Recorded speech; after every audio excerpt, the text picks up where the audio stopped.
Another lesson, another lecture in personal finance. I'm Jim Munchback, and I am the professor of personal finance at the Bauer College of Business at the University of Houston, and I'm about to start. But first, I have to open Zoom and let some folks join the join the meeting. So I haven't logged into Zoom. I need to switch accounts. You can't see what I'm doing here, but I promise you I'm doing something. It's something necessary. I'm logging into Zoom where I will find, oh, lovely, my password has apparently changed or I typed it in incorrectly. Has that ever happened to you? Okay, here we go. Now I'm going to jump into Zoom and start the meeting. So those of you who are waiting, can't hear me speaking yet. Looks like we have some folks waiting. 2 people entered the waiting room. Okay, admit all. Welcome, welcome. If you're joining me on Zoom, I welcome you. Someone could please give me a sound check and just let me know. Hey, Tom, can you hear me? Anyone? Awesome. Okay, thank you. I appreciate that. We got a lot to cover today. It's, as usual, summer school, and summer school, we move so fast. You guys did a great job on your assignments last week. I don't know if I mentioned, but I office at the University of Houston in the Innovation Center at the Technology Bridge. And our office is closed for renovation. They're putting in new lighting, which is a good thing. They've needed to do that for a while. But at any rate, for 2 weeks, they kicked us out, which was very unexpected. And so I'm working at home. And I actually went camping last week, since yesterday was actually a bank holiday. So I took my wife camping in our RV at Lake Livingston. It was fantastic. And I didn't have Wi Fi, didn't have internet. I did, but not much. Very slow speeds, using my phone as a hotspot. So for that reason, that's my excuse to say, if you posted your assignment by Friday at 3 p.m. and you posted it early and you should have received some feedback and some extra points. You got the extra points, but you probably didn't get much feedback. So hopefully everybody's happy with your grade. Those of you who turned it in, and I didn't get around to grading until yesterday. So as I often do, if I don't have time to grade your assignments on Friday or Saturday or sometimes even Sunday, I will go ahead and give you those extra points because you've given me the honor and respect of turning your assignment in early. And as I just believe that students who turn their assignments in early are typically the ones who get A's. I wasn't that kind of student. I turned my assignments in at the last minute. And so anyway, if you turned it in a little bit later than Friday at 3 p.m., you should have been surprised with a few extra points. I did notice that I have several assignments still pending to be graded in my queue, and I will get to those today as I post 2 new assignments for this coming week. So we move fast. I do believe we have 2 assignments. I'm prepared to cover the next 2 assignments today in this lecture. And I did forget to look at the syllabus to see if we have 2 assignments. But can somebody check and see if that's in the syllabus for this coming week? Do we have 2 assignments? I think we have the Credit Crush setup, Consumerism and Credit, and then the next one would be the actual Credit Crush assignment. My favorite, probably one of my favorite assignments. Actually, one of my favorite assignments is also the assignment you did last week, the parental interview. And I've been reading your interview articles, and those are always my favorite. Actually, that is my favorite assignment because I guess because I'm interested in psychology and the psychology of money, and I recognize that how we think about money determines not only how we feel about money, if we're anxious or if we feel, you've heard some people have a scarcity mentality, like there's just never enough. And then you have other people, and I think I'm one of the other people, who has kind of an abundance mentality where it's like, you live in America, I live in America anyway, and there is so much opportunity if you're willing to work and if you're smart and if you can, do what it takes to take advantage of those opportunities.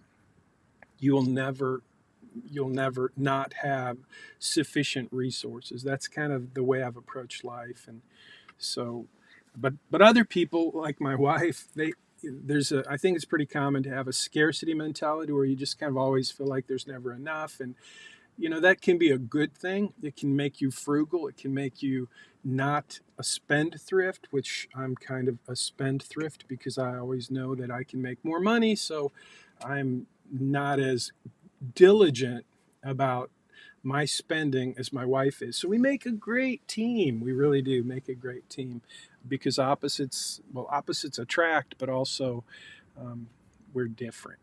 So anyway, I hope that in the course of doing the assignment, the parental interview, I know many of you have shared the insights that you had, and I hope that you guys take the life lessons that you were given by this person who you chose to interview, who you chose to kind of respect in just asking them to share their wisdom about money with you.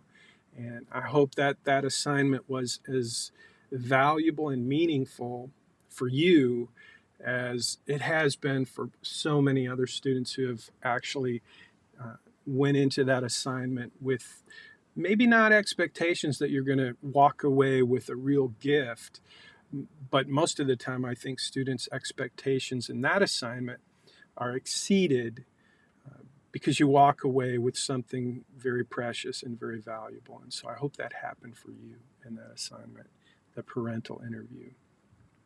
And the other assignment, the credit report. And I know some of you did the other alternative assignment because you don't have a social security number and you can't get a credit report, and that's fine.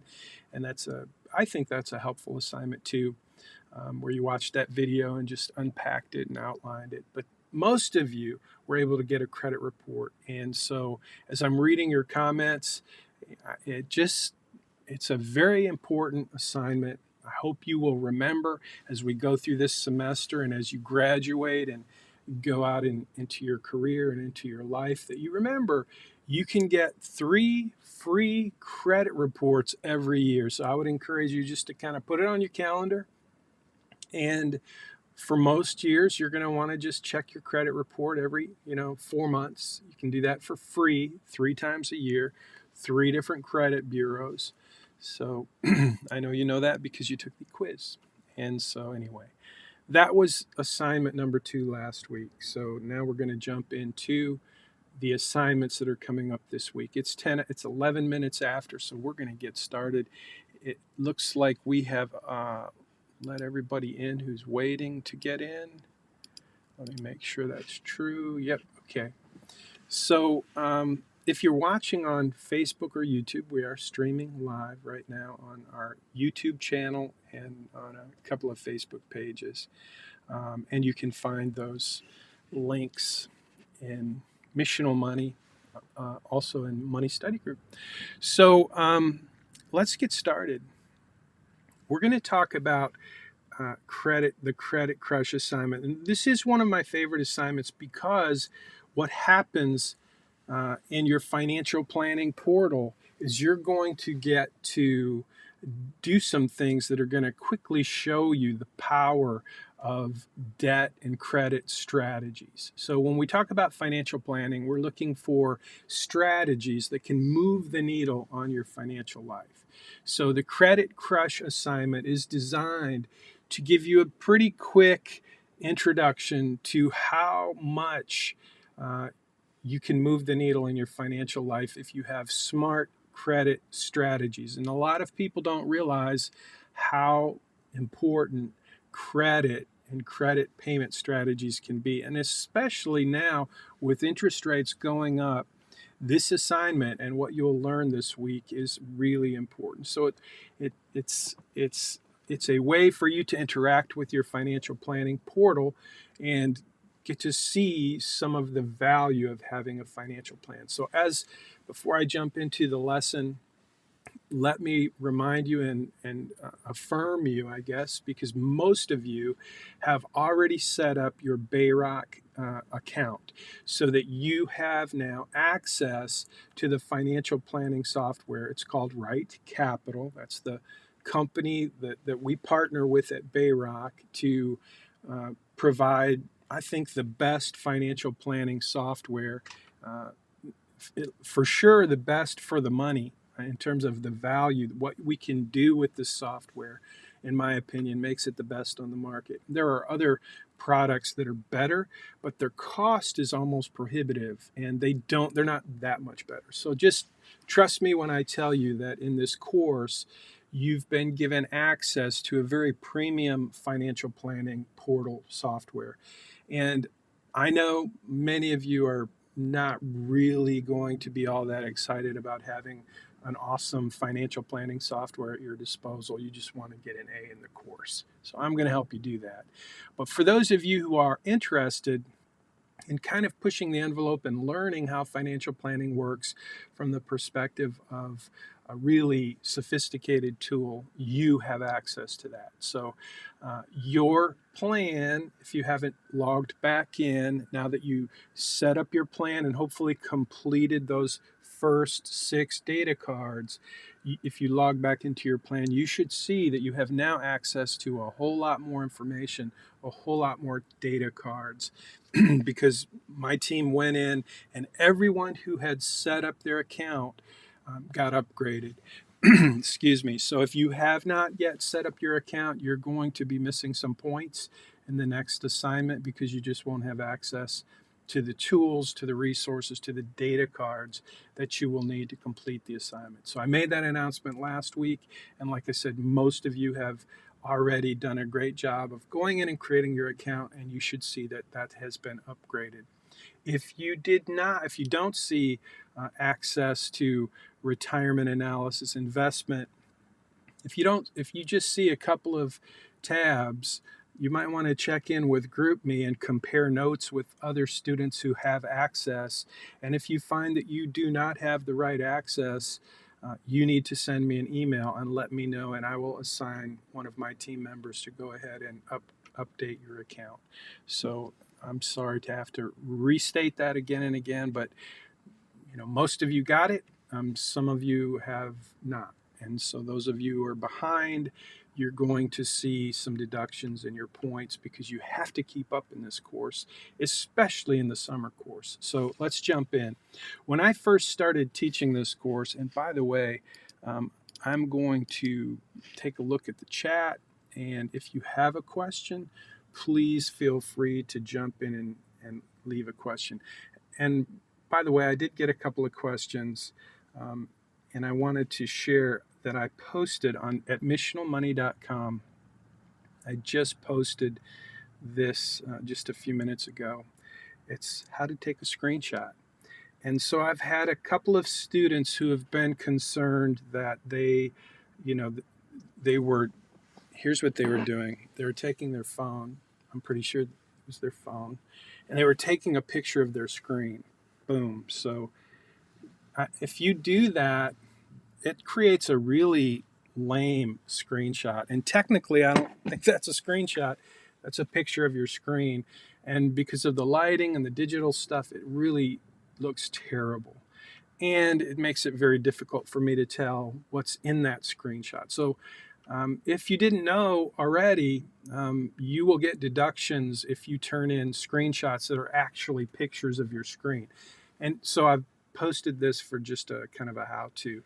It's super easy to figure out how to take a screenshot on any device if you just go and ask Mr. Google, which is what I did. And so I found these 3 videos and I posted them here for your benefit. But I wanted to mention quickly, just so you know, as a student of the Bauer College of Business, I hope you know that one of our goals as an institution and as a professor in this institution, I am very much behind this goal of teaching students how to be better communicators. Communication is key to your success, no matter what you do. And it may not seem like it's all that relevant to personal finance. Fair enough. It doesn't really move the needle in your course.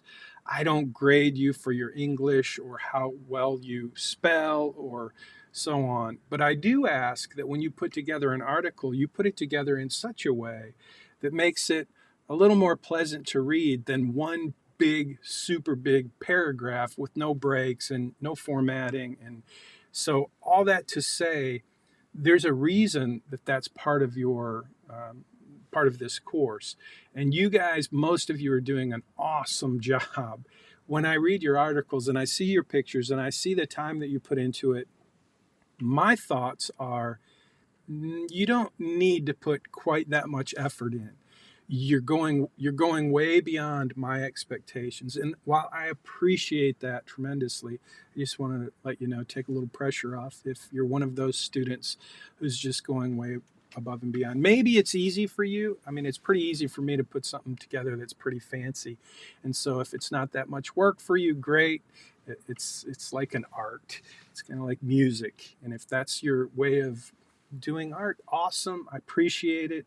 Those of you who are taking pictures of your screen, though, you're going to have to up your game because you will get deductions. So I'm not going to talk about that anymore. I just wanted to, if you send me an email and ask why you got a deduction, I'm going to suggest, well, I probably won't reply because it's kind of one of those basic things that, frankly, I don't think I should have to tell you. But at any rate, that was one of the questions I got several of this week, and I wanted to mention that, and I posted a resource for your benefit.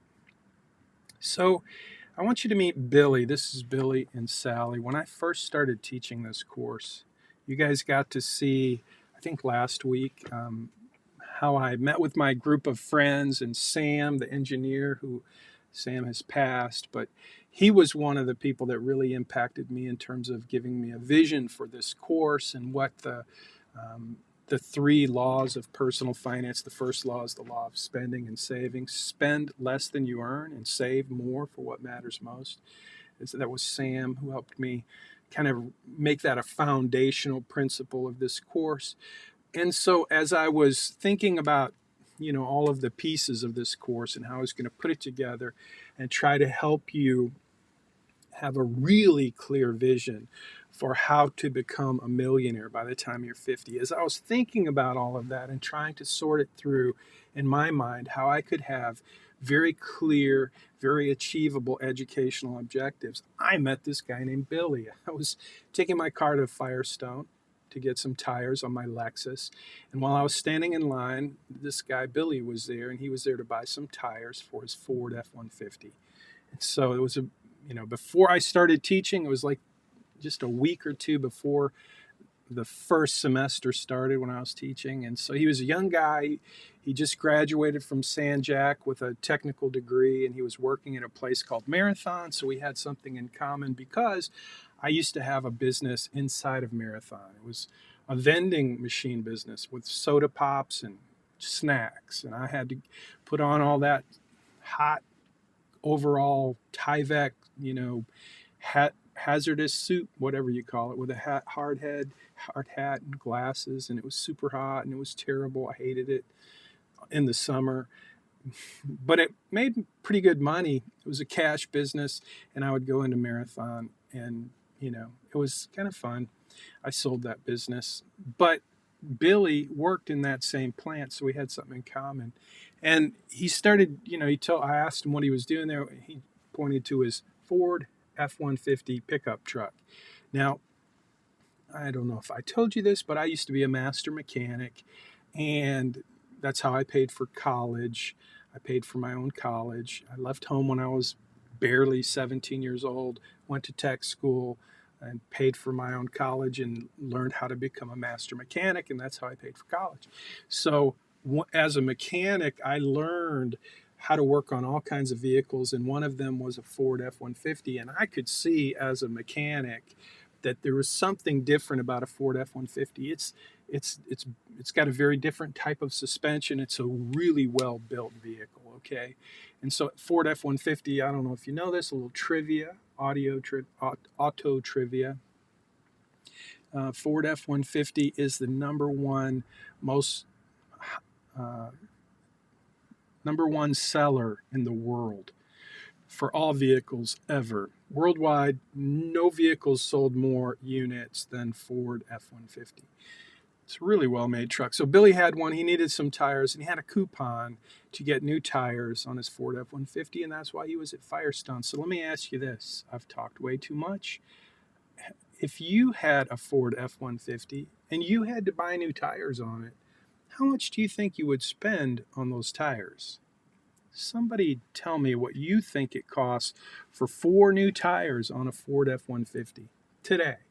It was a while back, so the price has gone up, no question about it. But I'm going to wait and see what you chat in. And if you're watching on YouTube or Facebook, go ahead and post that. What do you think it costs for 4 tires on a Ford F-150? Because that's kind of the core piece of the puzzle here as we get to talk about Billy and his experience. So I don't see any chatting in, which kind of makes me wonder if you guys are watching YouTube or maybe Netflix or Prime Video. Maybe you're on Facebook. Ah, here we go. Thank you. 1,500. It would cost. Did you Google that? 1,500. 1,500 is kind of a lot. And you know, depending on the tires you buy, it could be accurate, but it seems like a lot to me. And I've bought a lot of tires, although I've never had a Ford F-150. I always thought it'd be good. So anyone else? I've got 15. The best quality tires, 1,500. That may be right. Anyone else? Going once, going twice, going 3 times. No one else, just one student. Rehan, thank you. Did I say your name right? Rehan? Rehan? Say that again? Rehan, thank you. I appreciate your participation. It looks like it's just you and me.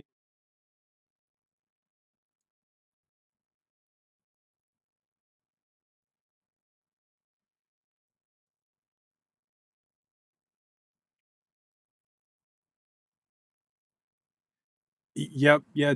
Good tires make a big difference, especially in the performance of the vehicle. So that's good. Jason says maybe around 300 per, so that would be 1,200.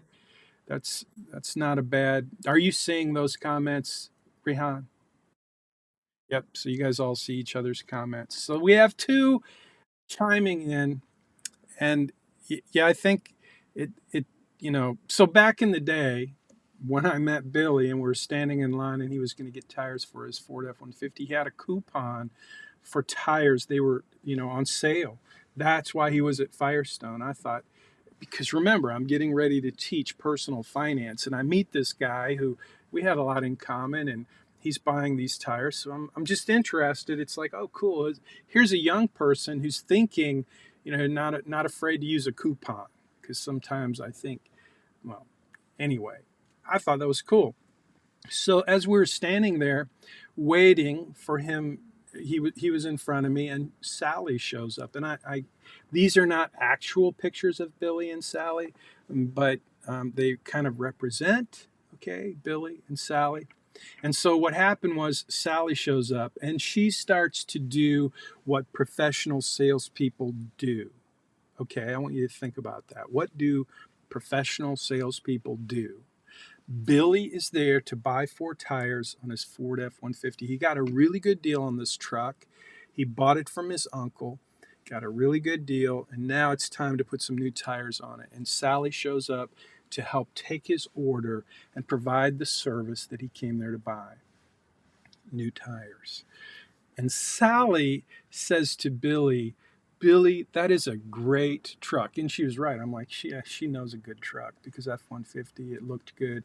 And she started telling him that, look, Billy, these tires that you want to buy that are on sale, they're okay. They're okay. They're basically the low end. But she said, look over here, and she focused his attention on these really nicer tires with white letters, and they had a different profile. And she told Billy, and this is where I really appreciated her professional sales skills. She told Billy that these tires would make you look really good in that truck. Nothing to do with the truck, but they would make you look really good. And I don't know if you noticed the picture there, but Sally and Billy, young, vibrant, attractive. And Billy happened to notice what I noticed about Sally, that she was attractive. And she was using her attractiveness in her sales skills to help Billy envision something for himself that he hadn't quite thought about. And that is that if he upgrades his tires, he's really upgrading Billy. Think about that for a minute. So it's kind of fascinating. It's why this lesson is really about consumerism, and credit is part of that. But Billy now faces a challenge. And does anybody know? Are you thinking what I'm thinking? What is Billy facing at this point in this transaction, where he came in to buy some cheap tires for his Ford F-150, and he meets this professional salesperson who helps change his paradigm about what's possible for how he looks? What do you think is happening right then and there? What's he thinking? What's the challenge? How is this whole thing called consumerism being played out with Billy and Sally? He's debating on saving money or making himself look better. That's right, Mandy. That's exactly right. And I'll tell you this, the number one most expensive part of life in America is the cost of looking good. We buy things we don't really need to impress people we don't really know with stuff we don't really have to have. So Jason, yeah, he's being sold. And that's one of the kind of the lessons behind the lessons here about consumerism, is you are always being sold something. In this case, Billy is being sold something that has nothing to do with what he needs. But everybody wants to be attractive, everybody wants to be liked, everybody wants to be special, right? And Sally is really good at her job. So do you think Billy considers those nice new tires? And if he does, come on, guys, what else does Sally suggest that Billy might need with those nice new tires? Jason, you got any idea?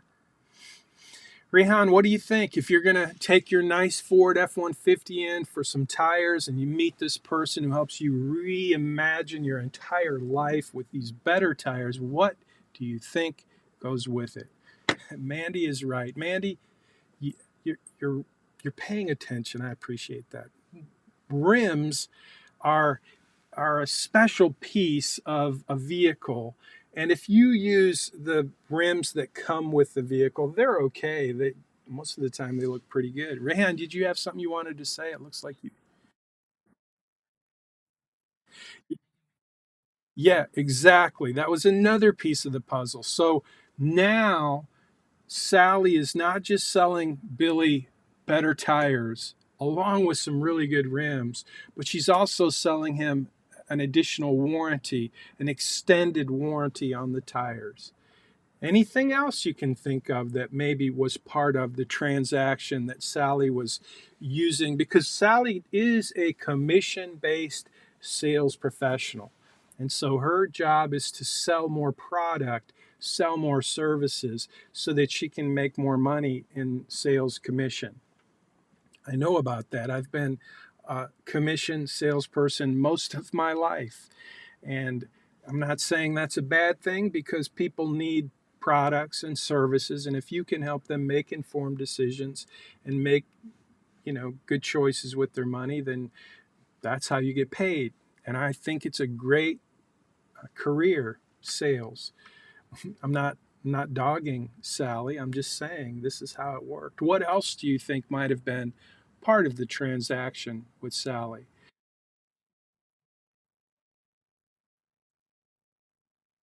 So the rotation part was free. Um, yes, so she did say, we need to check this out. There were other services. You're exactly right. One of those services was a wheel alignment. So if you think about if you put new tires on your vehicle, if it's out of alignment, it's going to wear the tires. And she knew that and she was right. And so I listened to her. That's what she sold was a lifetime wheel alignment. That was a couple $100. And then she had to take the vehicle into the shop and check it out. And guess what happened when they checked out the vehicle in preparation to do the wheel alignment? What do you think they found on the vehicle? It was about a 6-year-old Ford F-150. They found some work that needed to be done: a ball joint, a tie rod end, shock absorbers. So more products, more services. And they needed those things to be replaced because, and this is true, I was a master mechanic. It is true. If you have loose parts on your vehicle, the alignment isn't going to hold because those loose parts will let the wheels move around in ways that they're not supposed to. And shock absorbers, that's one of the things that protects the wheels. And so they said the shock absorbers were bad. And so by the time they were done, the bill for Billy was significantly higher than he was going to pay when he came in with a coupon to buy 4 tires, 4 low, you know, not really low quality tires, but the lower end of the quality spectrum. So yeah, air filter oil change, transmission fluid change, um, new valve stems for the vehicles, lifetime balance, road hazard, all of those things just got added and added and added. So by the time Billy saw the bottom line, it was a bit of a shock. So now is where, yeah, he didn't really need a new battery, Rehan, but um, man, a bunch of other stuff. So at this point, Sally comes back with his work order and the bottom line. And this is where she really became, in my mind, a professional salesperson. And this is where this lesson and this lecture and this assignment that you're going to do, where the rubber really meets the road. That's a great metaphor for this particular story, where the rubber meets the road. So, what do you think Sally had to offer Billy that would help take the bite out of that huge price shock? I'm going to let Brittany, no, I'm not. I have someone trying to join, and I'm not going to do that.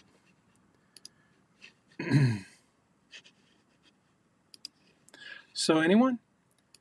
What do you think, Rehan? What's next for Sally?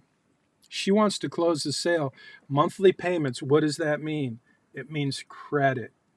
And so Sally now comes back and she helps Billy understand that while that does seem like a big price tag, it's going to be super easy because we're going to have low monthly payments. What else, in addition to low monthly payments, would make it easy for Billy to say yes?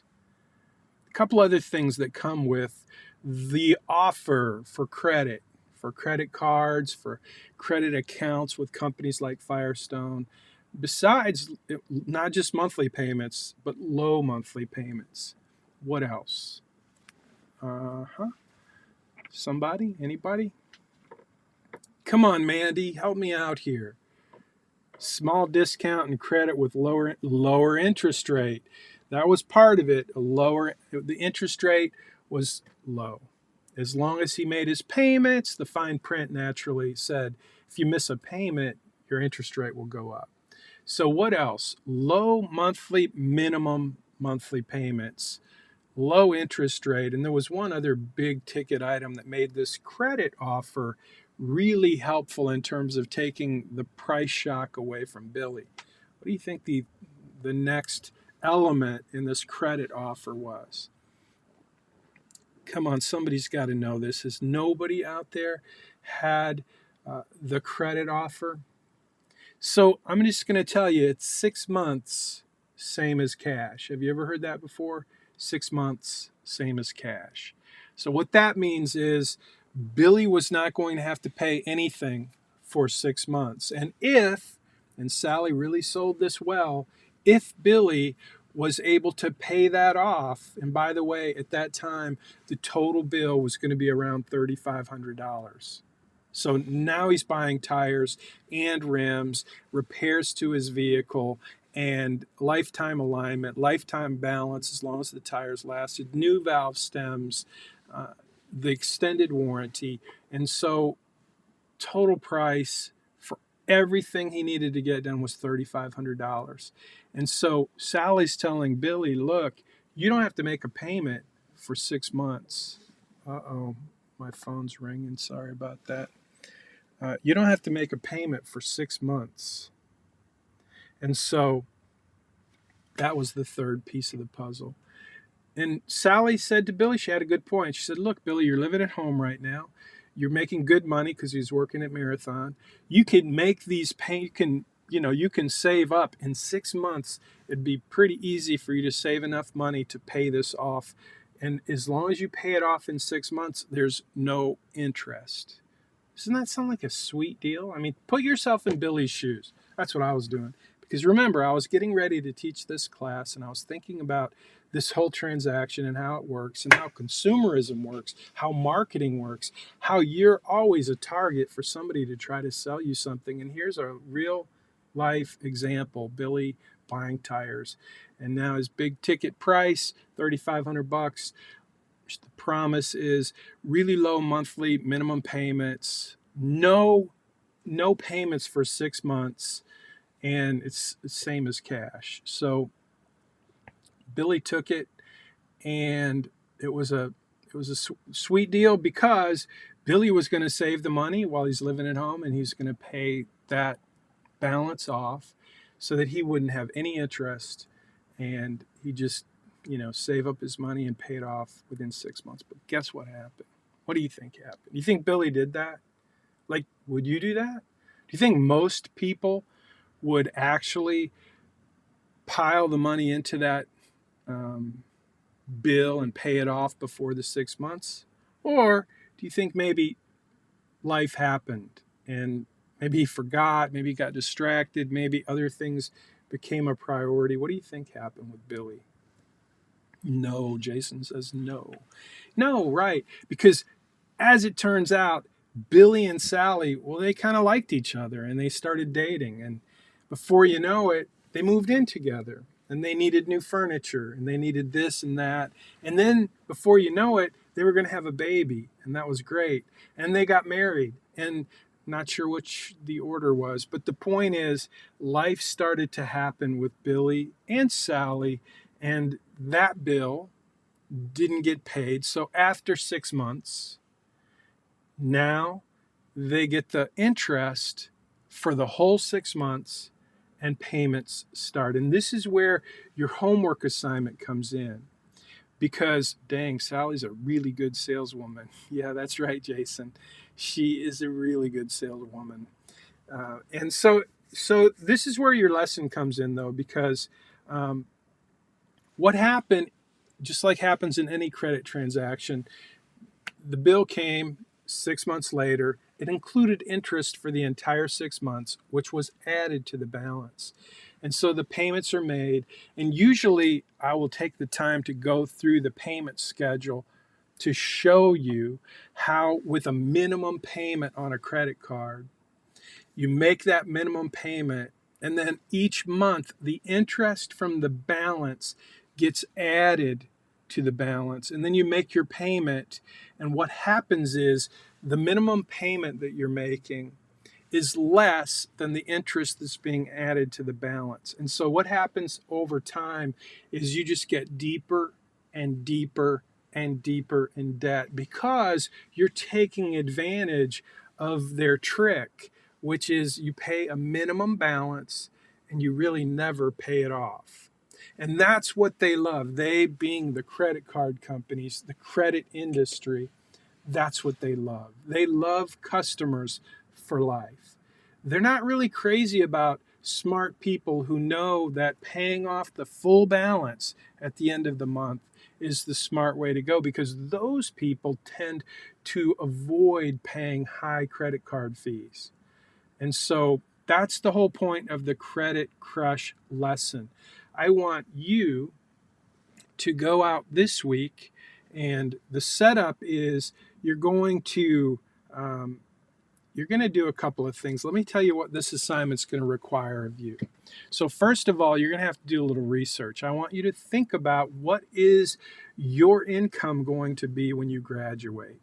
So I want you to think about, pretend you're 10 years older, okay? In fact, you can go into your financial plan and just change your birthday and make yourself 10 years older. And pretend that you're now earning whatever amount you found in your research that you would make if you got your dream job and the career that you're pursuing, your your major. So if you're a supply chain major, what does a supply chain professional make? What's a good average salary? That's what you need to figure out. How much money would you be making if you were working the job that you want to get after you graduate? So make yourself 10 years older. Give yourself the income that you would be making if you had that job. And then I want you to do a few things. I want you to go out and I want you to start to think about what would your living expenses actually be once you're 10 years older, out of school, working, like Billy and Sally, with kids, living on their own, paying their own bills. What are all of those expenses? Over the course of this semester, I want you to really start to think about that. And yeah, for many of you, that's going to mean you're going to have to do some research, and you're going to have to think as if you're down the road a piece, instead of just looking at the fact that your parents are paying your expenses and you're living on campus or whatever. So I want you to use your imagination and a little research, and I want you to put yourself in a position like you would be 10 years from now, with an income and with actual bills and a budget and expenses that would be normal for you at that point in your life. That's what I want you to do. And one of those things, a couple other things I want you to do is I want you to get ready to buy a house. It means you're going to have to do a little research and find a house that you can afford based on the research you did for the job that you're going to have. So you're going to buy a house. And in one of the data cards you're going to have in your financial plan is all of the data that goes with buying a house. That's your assignment, is you're going to have to do a little research. It's all right there in your financial planning portal. Just look at it, and you're going to have to do a little research and be reasonable with what is the mortgage rate, what are the current mortgage rates, how much is the balance, what kind of down payment would you put down, what is what's the early payoff. All of those things that are part of that data card, they're right there for you to look at. And in Money Study Group, you'll get some more information. So you're going to buy a house. I want you to also go on a credit spree. I want you to spend some money using a credit card. And the reason I'm having you do all this is because the next assignment, the Credit Crush assignment, remember we're talking about Credit Crush setup right now. But right after that, in fact, it's all in the same week for you. It's the Credit Crush assignment, where you take these pieces of credit that you actually put in place in your financial plan. You're going to buy a house. You're going to spend at least $10,000 on a credit card, and you're going to have to set up that credit card in your financial plan to show that you have that credit card account and the mortgage account. And then third, I want you to go buy your dream car. So those of you who want a Tesla, great. How much does a Tesla cost? Which model are you going to buy? How much are you going to spend? How much interest are you going to have for that car payment? Those are all things I want you to research for yourself, imagining that it's 10 years down the road, you're making some good money like Billy was, and you're ready to start spending some of that money and buying the things you've always wanted, including using a credit card to spend at least $10,000, a house, with a mortgage, whatever your research shows, based on something you can afford, based on your research for your income level, and then your dream car, whatever car you'd love to have. And all this is imaginary, but it's a very important part of this semester because you're going to get to see in the next assignment, the credit crush assignment, you're going to get to see how much that credit costs and what strategies are available to help you pay that credit off in the most wise, cost-effective ways. So that's really the the basic idea for the next two assignments. Again, you're getting two assignments this week. The credit crush setup, where you go and spend the money on those three things. You're going to buy a house. You're going to put 10 grand, at least 10 grand on a credit card. You're going to buy your dream car, and you're going to have to come up with what is a reasonable amount of interest on each of those pieces of credit. Like, what is your mortgage going to cost right now? Last semester it would have been less than it is right now. So you're going to have to go and do a little research and figure that out. It's part of becoming a wise manager of money. You need to understand how some of this works, and so you're going to have to do a little research. It shouldn't take you very long. The actual assignment is pretty easy. And once you get that built into your plan, you'll see in the next assignment what you're supposed to do in terms of manipulating those, just applying different credit strategies. And so that may seem a little over your head right now, but I promise by the time you get one step done and the next step done, it will make a lot of sense. And I'll be here to help answer questions throughout the course of this week in these two assignments. But I want to encourage you to lean on one another. Those of you who are like, hey, this is fun, this is easy, I got this, be available and group me if you can. For students who are struggling in a couple of these things. And if you find that your questions are not being answered and you don't know what to do, just somebody, at that point, after you've checked out group me and you're not getting an answer, let me know, and I'll be happy to put a tutorial together if you need one by the end of the week. But you're going to have those two assignments. They're pretty similar. But it's kind of like the setup, and then you actually get to practice applying the debt strategies. So I'm looking in the chat, and I don't see any questions. So let me just go over. So we've got the setup. Whoops. No, that's setting up your. Let's see. So we got the credit crush set up, and you can see these if you go to missionalmoney.com. I just posted them this morning. The setup and then the actual assignment. And these will be in Blackboard.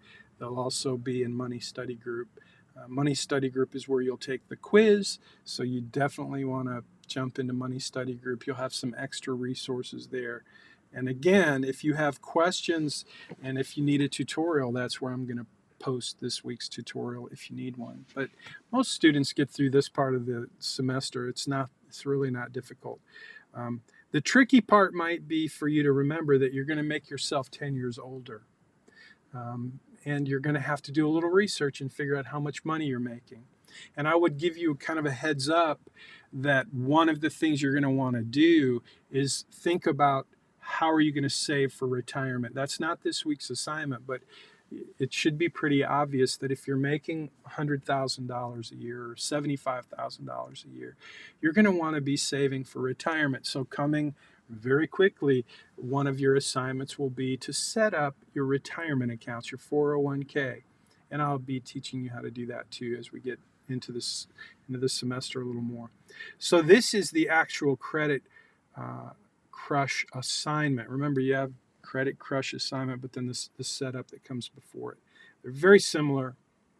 And this is just where you're going to grab some screenshots and show me your data cards, and you're going to jump into the credit section, and you're going to apply some different strategies, and you'll see how to do that. So This just tells you what I'm looking for in terms of your assignment, the article, the screenshots, the before and after data cards. And this is really the key to the whole thing. You're going to review your debt management, and there's really not that many. You can pay off debt a couple of ways. If you're familiar with Dave Ramsey's 7 baby steps, one of them is the Debt Snowball, where you pay off debt. And what Dave recommends, and I think it's a great strategy, and I'll just summarize it real quick, the Debt Snowball. It's one of the debt payment strategies that you're going to have access to in your financial planning portal. The Debt Snowball, Dave's approach, is to pay off the lowest balance first. Now, think about that. You might be thinking that it makes a lot more sense to pay off the account that has the highest interest rate. That would probably make more sense to pay off the account first that has the highest interest rate. But which one would actually save you more money? You might be surprised to actually get to see the difference in your financial plan as you take your credit accounts and you apply these different strategies. You'll get to see the difference side by side instantly, which one gives you the best bang for the buck. But Dave Ramsey says that you pay off the lowest balance first, and here's why. And I think it makes a lot of sense. For most of us, we get encouraged, we get motivated when we see progress. And there's no better way to see progress and see it pretty quickly than to attack the smallest balance first. So let's say you've got 6 credit accounts that you're trying to eliminate. You want to be debt free. And one of them is your house, one of them's your car, one of them is a big credit card bill, and then there's 3 other little credit card bills. So Dave Ramsey's approach is you take the smallest credit card bill and you pay it off as quick as you can. And that feels really good. And now, instead of that $40 a month that you were paying for that little credit card, you take that $40 and you pile it onto the next smallest account and you pay that one off. And that happens even faster because now you have the payment from the first one that you already paid off and you're doubling up on the next smallest one, and boom, you knock that one out. And then you do the next one and the next one. And you get a sense of accomplishment and you get to see progress pretty quick. And so that's a strategy. That's a debt payment strategy. It's one of 3 different strategies you will see in your financial planning portal. And so you get to practice, play with each of those strategies and see which one makes more sense for your situation. But paying off debt and not paying high fees to credit card companies will make a huge difference in your financial life moving forward. And especially if you have a goal to become a millionaire by the time you're 50, you do not have the luxury of having these extra fees, credit card fees, piling up and mounting, which is what Billy and Sally did. And I'll show you their plan at some point. You'll get to see how their choices accumulated over time, and just like the tires, the $3,500 with a couple of missed payments and this and that and a bunch of other credit card accounts just started to pile up and made a huge weight on Billy and Sally and their budget and their wealth building strategies. And so I'm going to show you how that works, but you're going to have to kind of use your imagination a little bit and do a little research and then take some time to practice and play around in your financial plan. So I don't see any questions. If you've got any questions, post them now. We're about to wrap things up. And again, I'll be looking for, if you have any questions or concerns and you feel like you need some help, I'm happy to do a tutorial to give you some additional direction in these assignments, but I think you'll find them very helpful and not too difficult. So they're worth 50 points each. If you turn them in early by Friday at 3 p.m., you'll get 10 extra points. And if you happen to make a mistake, you'll get the opportunity to correct those and some feedback from me. And when I grade it, I'll give you some feedback, and then you have until Tuesday at 10 a.m. to turn them in and still receive the extra points. So I hope that's an encouragement for everyone to turn your assignments in early by Friday at 3 p.m. For the extra points. My hope is that by the time we get close to the end of the semester, most of you will have all of the points that you need to earn an A, and you can focus on any other courses where you may have a final exam. We don't have a final exam. We have a capstone assignment. It's worth 200 points. And it's basically all of the things that you're already doing throughout the semester. And then at the end, you just kind of review it all and put it all together, and that's called a capstone. So as you go through the course and I give you these assignments, you are building your financial plan. And all of those data cards that you have in there that are pieces of your financial plan, all of those pieces of your financial plan become part of your capstone. So that by the time you actually do your capstone assignment, you may have to tweak a few of the things you've done throughout the semester, but you won't have to redo them. You won't have to even really, you'll kind of review them and put them all together, but you won't have, it won't be like a new test. The capstone is really just an accumulation of all the things you've done through the semester. So I hope that makes sense. I hope that takes a little stress off. And more than anything, I hope that as we go through this semester, you start to understand these different strategies, these different things that you can do in your financial life that will make a big difference over the long term. So we're going to be moving quickly. We're going to get into investments. We're going to get into tax advantaged investing and types of accounts. That's to come. But this week, focus on credit strategies, and it's called the Credit Crush assignment. So let me know if you have any questions. I'm going to let you go and going to end this Zoom meeting. But first, I'm going to end the broadcast. If you have any questions, I'm going to be here for a minute. I'm getting ready to end the broadcast. So if you're watching on Facebook or YouTube, thank you for joining us. Please leave comments. And don't forget, go to missionalmoney.com for